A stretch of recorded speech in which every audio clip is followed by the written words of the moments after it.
Very good morning to all of you friends. Today we are going to study about chapter 2, that is microorganisms. Okay, biology for class 8, chapter 2, that is microorganism. Now microorganisms are also called microbes, okay, because they are very small organisms which can be present almost anywhere. They are present not only in air, water, soil, they can be present in ice or in hot deserts, or they can be present on the surface of our body or inside our body. Okay, for example, nowadays you are hearing about coronavirus. This coronavirus, they are present on the tips of our fingers or our palm, and when we put our this hand close to our nose or mouth, then the virus easily enters into our respiratory tract. Okay, so these viruses or other microorganisms, they are very minute creatures which can easily enter into our body. They can also be useful as well as they can also be harmful. Okay, disease causing microorganisms. Now these microorganisms are very minute and they can be seen only by the help of microscope.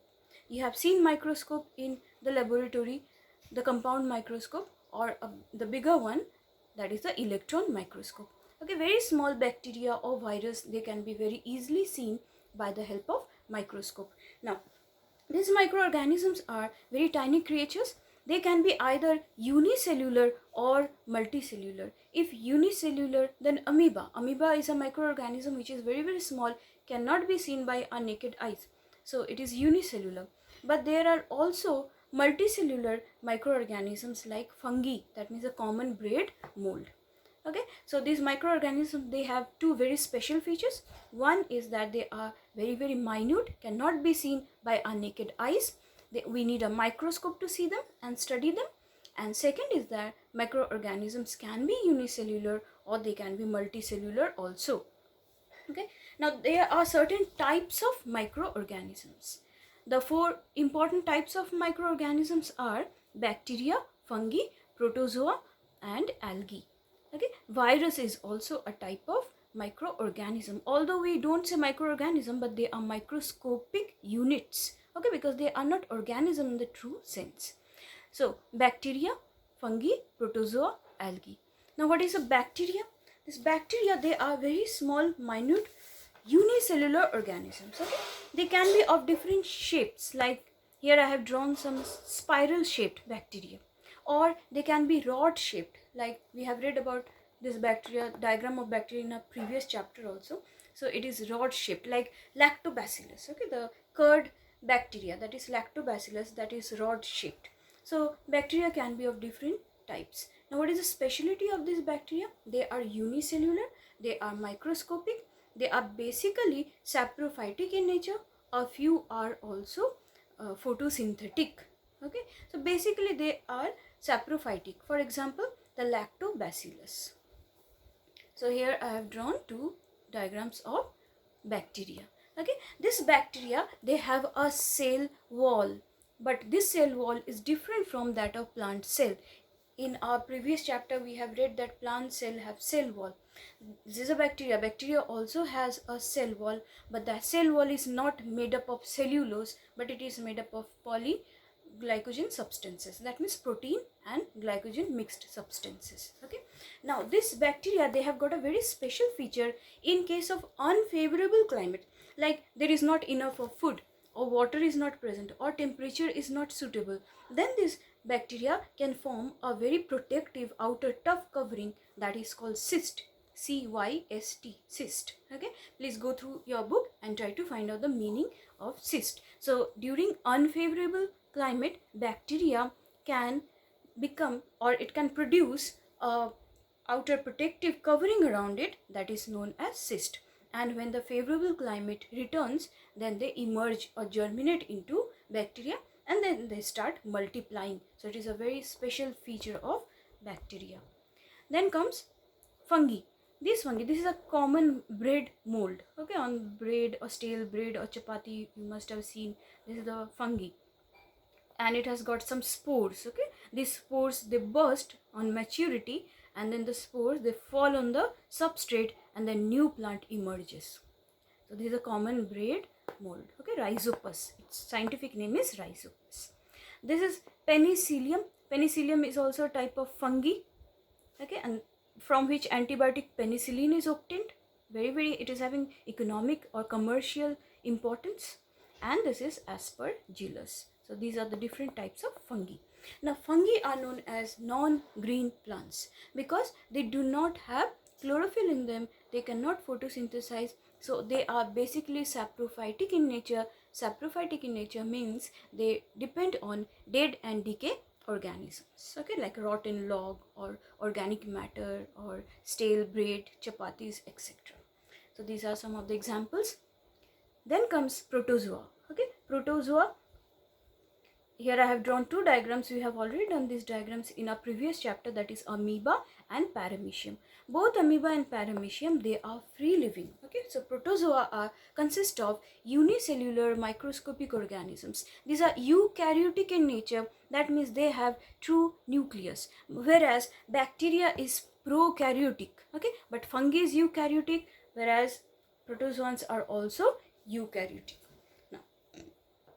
Amoeba and paramecium, they are free living and they do not cause any disease, but there are some other types of protozoa like plasmodium. Okay, plasmodium is a type of protozoa that can cause malaria.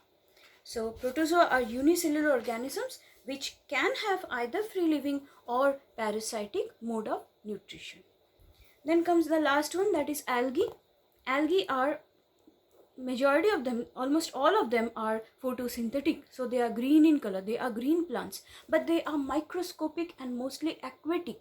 Okay, so if there is a pond and if you simply move your hand just on the top of the pond or the water, you can feel some ribbon like very slimy substances which hang from your fingers. Those are called algae.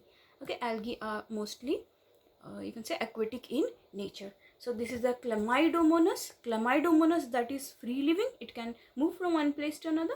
This is Spirogyra, filamentous ribbon shaped Spirogyra, and you can see here the spiral chloroplast. So these two are example of algae. Okay, algae is a microscopic plant which is mostly aquatic in nature, and they can photosynthesize because they have chloroplastids in them. So these are the four different types of microorganisms: bacteria, fungi, protozoa, and algae. There is another class of microorganisms which are called viruses. Now viruses are not organisms, but they are microscopic in nature.